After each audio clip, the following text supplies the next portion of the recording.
Hello, everybody, and welcome to Cinema Savvy. It is myself, George, joined by Tayte for another Oscar review. Of course, at the time of this video going up, we are just under a month away from the Oscar night, and we have a couple more films we need to get through that are nominated for Best Film, and Coda is one of those. And this film is going to be a really interesting discussion. Obviously, it premiered at Sundance last year, and we'll get into some of the stuff it's won and the acclaim it's had, but it's been in the public eye for over a year now, and here it is with a later review for us both, but one we wanted to do, one we wanted to get on. And before we get into that kind of stuff, I'm going to hand over to Tayte. Firstly, how are we? And secondly, what socials are there to hype up this week? Yeah, I am doing very, very good myself. I'm glad to get back onto kind of the Oscar hype and stuff like that. Glad to kind of really focus in on it. And also, so glad I was finally able to see this film because I saw that this was on a lot of people's top of 2021 film lists. And I was like, that's unusual. I've never heard of that film. So very glad that I finally got around to it and glad that it got nominated for Best Picture. But we have loads of things to discuss coming up in the future, including Coda. So please, if you've seen Coda, make sure to like, comment along, share and subscribe, of course. Also, make sure to follow us on all of our social medias because we'll be announcing more and more stuff coming out, all the stuff that we're going to be reviewing on the channel. That is on Twitter, on Facebook, and on Letterboxd. Most of those are with Cinema Savvy, with Twitter, cinema_savvy as well. And also make sure that you go down into the link in the description to pick up a t-shirt or a jumper from TeePublic because they are keeping me warm in the cold, cold mountains of Austria right now. No, absolutely. As I said, with Oscar season, it's good to get on. We've got the live stream at the end of March, as we always do. We've got the predictions up as well. You can all get involved. That link is in that description as well. And yeah, it's going to be a really interesting one talking this film because sort of heading into this, I knew nothing about this film except that, with Oscar season, right, there's always one photo of the same film that's overused. And Coda, for the entire year, all I had ever seen was the photo of the main actress on a fishing boat. Hadn't seen the trailer, hadn't known anything about it, didn't know the story. I just knew that at some point this character is going to be involved in it. It could have been a film about fishing for all I knew. And obviously this got its nominations, and as always with Oscar season, we'll go through towards the end where we think it stands within the categories it's nominated for. But obviously this getting a Best Picture nomination as well, considering Apple paid $25 million for it from Sundance, which is the record fee for a film ever at Sundance now.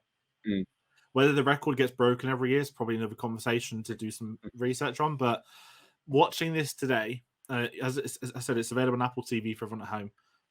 I was pleasantly surprised / blown away as my initial thoughts. And maybe because I knew so little about this film, I kind of was so much more welcome to it. But it didn't feel like a typical Oscar film that you'd see nominated for those kind of awards. It was probably one of my favorites of the set so far. Yeah, this falls into the same kind of category as film as your Edge of 17s, your kind of coming of age films and stuff like that have been of recent times.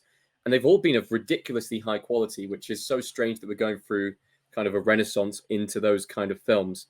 But it's also so weird that we have two films about the deaf community back to back being nominated for Best Picture. We had Sound of Metal last year, which was absolutely fantastic. Loved that film. I really need to go and see that again.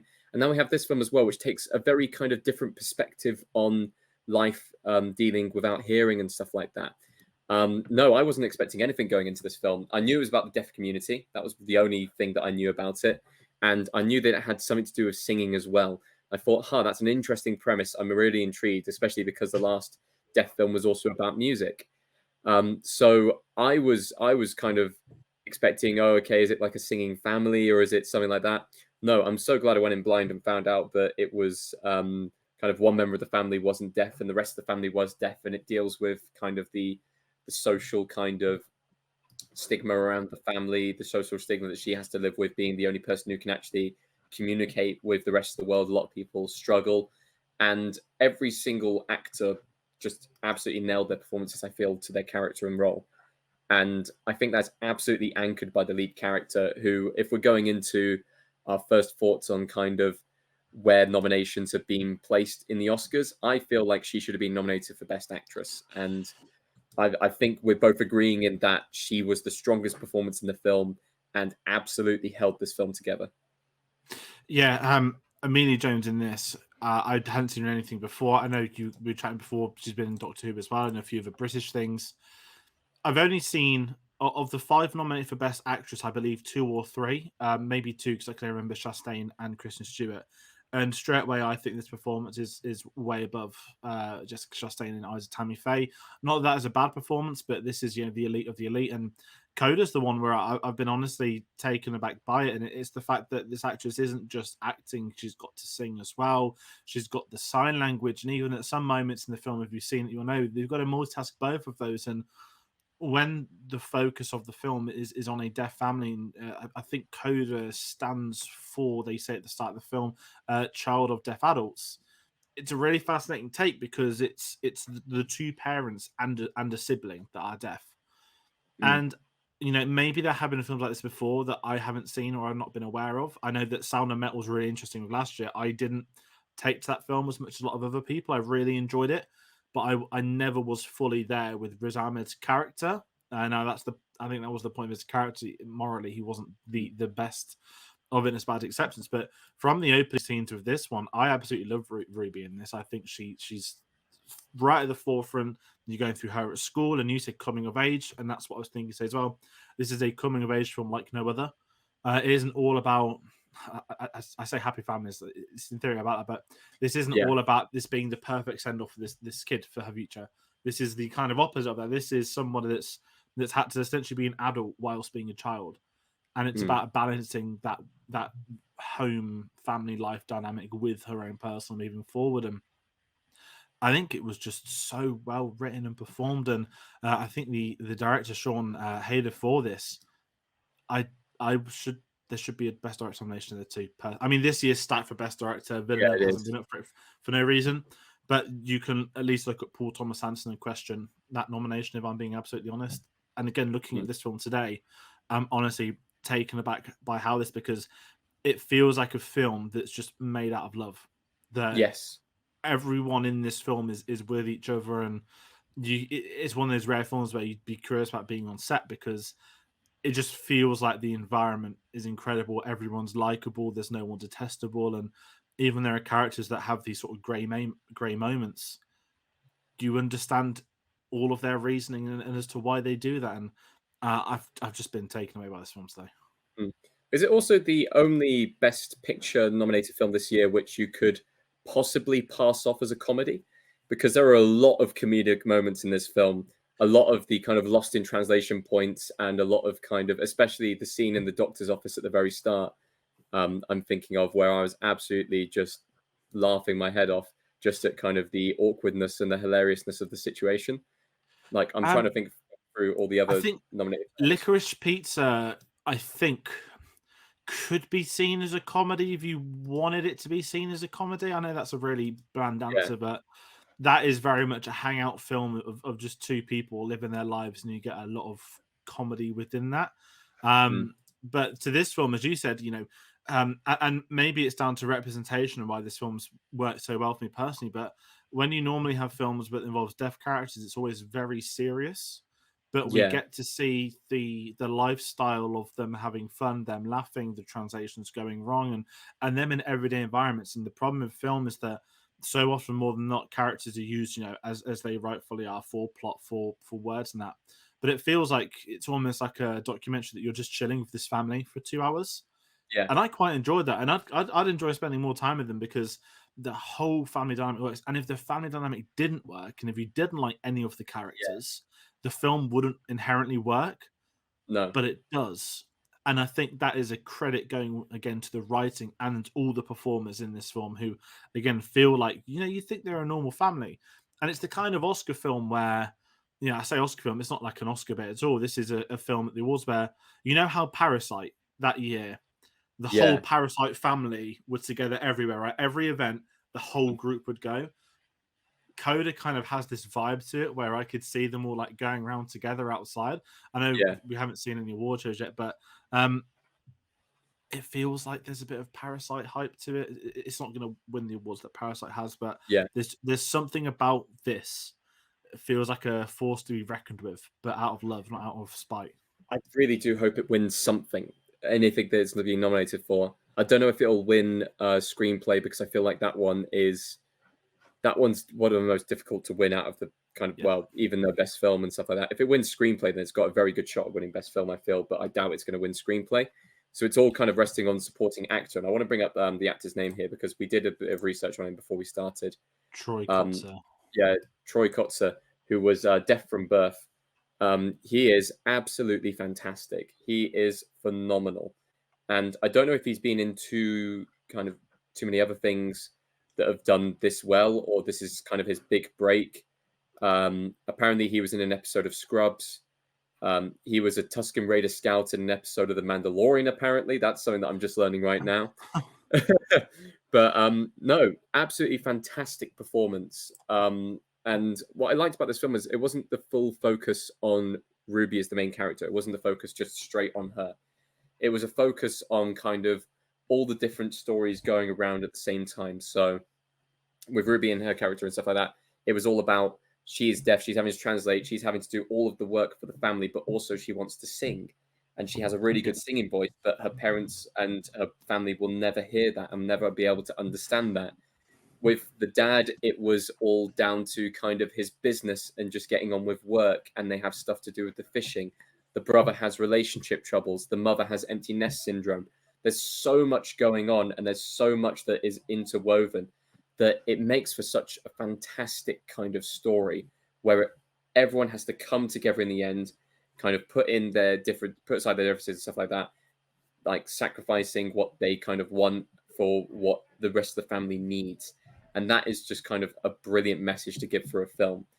And it all comes together in this one amazing scene, which won't spoil too much towards the end, because I'm aware that people wouldn't have seen this film. But I think if I'd have watched it back in 2021, it would have been one of my favorite film scenes of the year. I think it is absolutely phenomenal, and the acting in that scene is fantastic. And I think if they needed to pitch why Ruby should have been put forward for that lead acting role and stuff like that, or why that should have been kind of nominated in the first place, I feel like that right there, Emilia Jones, that's the kind of reel that she should show to kind of get her the awards. Yeah, and that's where I kind of feel that it's because I've enjoyed this so much today. There's still a few films I need to see. I feel like there is a bit of robbery just off the two I have, and not to slate eyes of Tammy Faye, but it was fine. But this film wasn't fine. This film was fantastic, and even it's got the big one. It's got a Best Picture nominee. It should be up there. And really, off tangent, we're in this era now. This is the first year where the rule is no more ridiculous. Oh, we can nominate up to 10, but it'll be more than 5. That's been absolute bollocks for however many years that's been in place. Why? Yeah. What was the difference between having 8 and 10? Was it a gap in voting? It was never clear. But if what they're speaking about, these 10 nominees, there is room for films like this that aren't typical Oscar bait, that are telling stories that people want to be told, or all that kind of stuff. There is room for, I don't want to say blockbusters because of all this ridiculous Spider-Man conversations that keep happening, but you can have a film like Dune that has a budget of 100 million plus that should have a place up there. And it's really interesting with the Academy this year. And I'm in this train where I think this is the best year Academy's had in a while. Still some questionable nominations, as every award ceremony, every place is going to have every year. But I feel like they took a step in the right direction this year. I actually think BAFTA was a fascinating one because they did some real wild, incredible nominations, and then some awful ones. I'm looking at House of Gucci for Best Actress and stuff like that. And with this one, it's interesting. And I'm not going to hide from it. This is a streaming service as well. I do think Power of the Dog is going to win Best Film, but is this going to be the year the streaming service does take home Best Picture? And what I really want to say, actually, to Apple's credit, they are putting on screenings of this film in person in LA and London at the moment, and they are all free for people to go and watch. And I believe there is a subtitle track so that deaf people can also go and watch. I don't know the full logistics of that, but that is happening right now across LA and London. So if anyone does live in any of those places and wants to see this film on the big screen, do that, because by the time this video goes with TikTok Boom will be up. Me and Charlie spoke about with these streamer films is you miss seeing them at the cinema, and does this sound horrible? I don't want to say this is a big screen event or anything like that, but it always depends on this. But I would have loved to have seen this on a bigger screen. I'd be curious to see how people are reacting around me. Not that I want people on their phones eating loud or any of that ridiculous stuff. I just think it's unfair when some of these films don't get the chance on the big screen, and it is very good they are doing this now. Obviously, a bit of a PR push with the the awards voting in the middle of Yeah, all of that stuff, but that really is worth bringing up. And yeah, it's just a really fascinating one. You kind of mentioned some of the scenes as well with that family dynamic. There's a moment which I wasn't broken or anything, but I'd say it's like 2/3 in, and it goes to the point of view of one of the deaf characters, and the audio changes, and yeah, you are watching them watching other people, and it's really, really, it's both heartbreaking and heartwarming at the exact same time because they are unable to listen to how great the daughter's voice is, but they are yeah, able to watch other people reacting and taking it in. And I don't think I've ever seen something like that before. And I'm sure films have done it. Again, going back to last year, Sound of Metal. It very much did have the silence moments, but I didn't get to see something like I did with this, and I just felt so taken back by it. And you know, as we do these reviews, it's really hard, especially when the film's been out for so long too. But honestly, watching this was just really delightful. And even the supporting characters, one of my favorite characters of the film we've not spoke about, and I don't go too much in depth, is Bernardo, who is Mr. V, who is you the can't say music teacher. Bernardo if you don't pronounce it right. Yeah, and I absolutely loved him. I've He never was so seen the good. actor in anything, Eugenio Debes, it says here, but the moment we meet him, I know this is my. He's almost like a not a J. Jonah Jameson type. That's really unfair. But he is this comedy relief that is integral to the story. But deep down, he's a character that is caring, and he has a purpose to his own journey and what happened with his career. And when it all comes together as well with him, I just really enjoyed seeing it come together. And it's the chemistry, the whole cast of chemistry, every actor interacting with different people. It Mm. always feels earned, and I just had to bring it because I thought he was amazing. So very interesting. I've just looked into kind of what films he's been in and stuff like that. He has done the Spanish Latin translations of pretty much every single. Like he did Mushu the Dragon in the Spanish Latin version of Mulan. He did Donkey and Shrek. Okay. He did. He has done pretty much everything. Like from that, he was also in Jack and Jill, which he was nominated for a Razzie for being part of the ensemble cast. So, what an Al amazing career! Does that mean he was in a film with Al Pacino? Fantastic. Yeah, But no, it's just one of these films where I think I probably would see this again. Like I say, this year's Oscars has been fantastic so far. On a side note, that because a lot of films were delayed from 2020 to 21, and we have the 2021 releases as they were. Not that there's double the competition, but you know, I feel like it's harder for there are a lot of films that are missing out yeah. that wouldn't have missed out in 2020. And I didn't mind Nomadland. I really enjoyed Nomadland.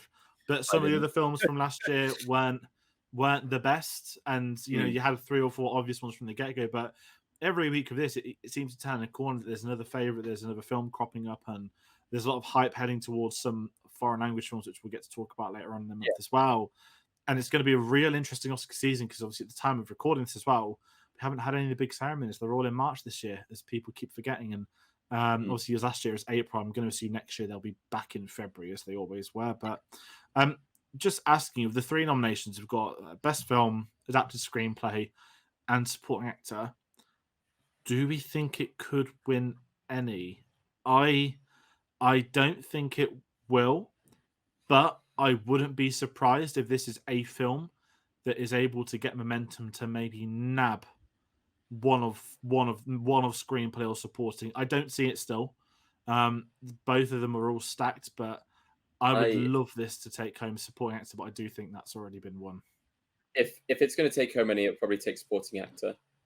But and this is a big but because with this year with the Academy and stuff like that, we have absolutely no clue what's going to win any category. We have absolutely no clue. This is the most up in the air we have been possibly ever in any Oscars. Like we were completely like Clueless, we're making our predictions and stuff like that. Like it was all over the place. Like no one could agree on any category really. I think, and this is a big bold prediction here. So you heard it here first, folks. If it takes screenplay, it takes best film, and that would be huge. That's a good shot. If it I takes can see it. screenplay, it's taking best film. And I think that's a fair shout to do. And this is what it is with this, isn't it? Could it jump to that level? You know, the fact it went up at Sundance, I don't think many Sundance films end up doing well at the following Oscars. And when I say don't do well, I mean normally they get delayed for later on in the year to be at the festival circuit at the end of the year. But this one was January 2020. And here we are in, sorry, not 2020, 2021.